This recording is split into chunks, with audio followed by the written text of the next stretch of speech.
अच्छा, ये जो वीडियो है ये उस बारे में है कि एक स्टूडेंट ने क्वेश्चन किया था कि अगर हम साइट पे जाके काम करेंगे तो वहाँ पे अक्सर औक़ात हमारी रिस्पॉन्सिबिलिटी ज़्यादा होती है। मतलब अगर टावर बन रहे हैं तो एक से ज़्यादा टावर होते हैं, उसको हमने मैनेज करना होता है डेली बेस पे। इसी तरह साइट अगर ज़्यादा वसी है ना तो उसकी मैनेजमेंट है। और अक्सर औक़ात जब हम मैनेजमेंट को बताते हैं कि इस पे एक्शन हो, तो काम का कोई सेफ्टी मेजर बताते हैं, तो बाज़ औक़ात वो एक्शन नहीं लेते हैं, ठीक है, हायर मैनेजमेंट। तो हम फिर अपनी सेफ्टी का इसमें कैसे ख़्याल करेंगे?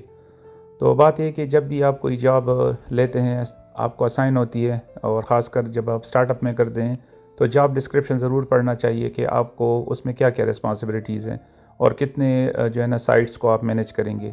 तो अगर वो आपकी मैनेजमेंट या स्कोप से बाहर है तो अव्वल तो ऐसे जॉब को ना लें सिर्फ़ सैलरी के लिए कि मुझे यहाँ पे सैलरी मिलेगी। हाँ, अगर मजबूरी है, आपने फिर ले भी ली है, तो कोशिश करें कि उसको आप लीगली अपने आप को प्रोटेक्ट करें। अगर मैनेजमेंट उस पे एक्शन नहीं भी लेती है, आप रिपोर्ट भेजते हैं, तो कम से कम आपके पास उसका रिटन फॉर्म में, डॉक्यूमेंट फॉर्म में रिकॉर्ड मौजूद हो। हर साइट का अगर आप डेली कोई ना कोई इम्पोर्टेंट काम है, रिस्क वाला है, ठीक है, जैसे हार्ड वर्क है या हाइट पे बहुत ज़्यादा काम हो रहा है, कन्फाइंड स्पेस पे काम हो रहा है, तो आप अपनी सुबह में जेएसए में जो आपको आते होते हैं, या मेथड स्टेटमेंट और एक्टिविटीज़ जो आपकी डेली आपको आती है, और साइट की आपको पता होता है कि कौन से साइट पे कौन सा काम हो रहा है, तो आप उसके अकॉर्डिंगली अपनी जो है ना इंस्पेक्शन को प्लान किया करें। जो ज़रूरी है वो लाजिम आप लोग जो है ना उस साइट का विज़िट करें और उस एक्टिविटी का रिपोर्टिंग करें। वर्बली भी आप एक्शन लें और रिटन फॉर्म में भी मैनेजमेंट को उसका रिपोर्ट भेजें।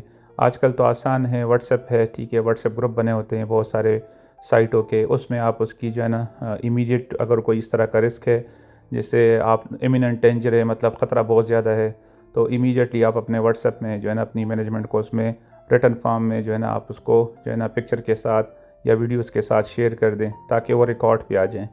दूसरी बात ये कि इसमें क्वेश्चन ये हुआ कि वर्कर का इंडक्शन अक्सर औक़ात उसका सिग्नेचर चेंज है, तो अपनी सेफ्टी के लिए आपको तमाम हायर से लेकर नीचे तक या बॉटम से लेकर टॉप तक जितने भी वहाँ पे स्टाफ होगा, उनकी इंडक्शन लाजिम है आपके साइट के ऊपर।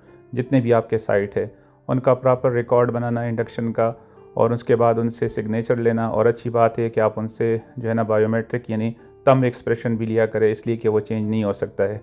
अगर आप सिग्नेचर लेते हैं तो वो आईडी के मुताबिक हो, अगर उसके साथ आप थंब भी लेते हैं तो आपकी जो कोर्ट में यानी खुदा न ख़ास्ता अगर कोई हादसा हो जाएगा, तो पहला डॉक्यूमेंट आपसे जो मांगा जाएगा वो इंडक्शन रिकॉर्ड होगा उस वर्कर का, तो वो आपके पास लाजिम हो। उसके बाद TBT tool box talks record हो, वो भी आपके सिग्नेचर के साथ हो। अगर थंब के साथ है तो ज़्यादा बेहतर है। साथ साथ आपको अपने जो डेली इंस्पेक्शन है उनका रिकॉर्ड हो, वीकली इंस्पेक्शन का हो, मशीनरी चेकलिस्ट जो आप लोग फॉलो करते हैं उनका रिकॉर्ड मौजूद हो।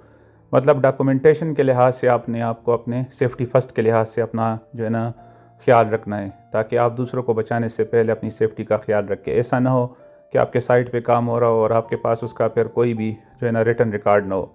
तो अपनी सेफ्टी के लिए आप वर्बल के साथ रिटन रिकॉर्ड ज़रूर मैनेज किया करें। इवन का मैनेजमेंट को अगर अच्छी नहीं भी लगती है, लेकिन आप अपने लिए प्रॉपर जो जितने भी डॉक्यूमेंट्स है, लीगल डॉक्यूमेंट्स है, वो ज़रूर रखा करें, ताकि आपको फ्यूचर में से कोई भी ऐसी परेशानी का सबब वो ना बने अगर खुदा न ख्वास्ता कोई हादसा हो जाता है। आई होप सो कि अगर आप इसको फॉलो करेंगे, ठीक है, प्रॉपर रिकॉर्ड बनाएंगे, इंस्पेक्शन करेंगे, और आप वहाँ पे सेफ्टी मॉनिटर भी रख सकते हैं। अगर आप नहीं हैं तो वो आपकी गैर मौजूदगी में वो आपको जो है ना वहाँ से इंफॉर्मेशन दे दे, अगर एक साइड पे आप नहीं है दूसरे पे है। तो होप सो कि इससे आपको फ़ायदा होगा जो ये वीडियो आप लोग सुनेंगे।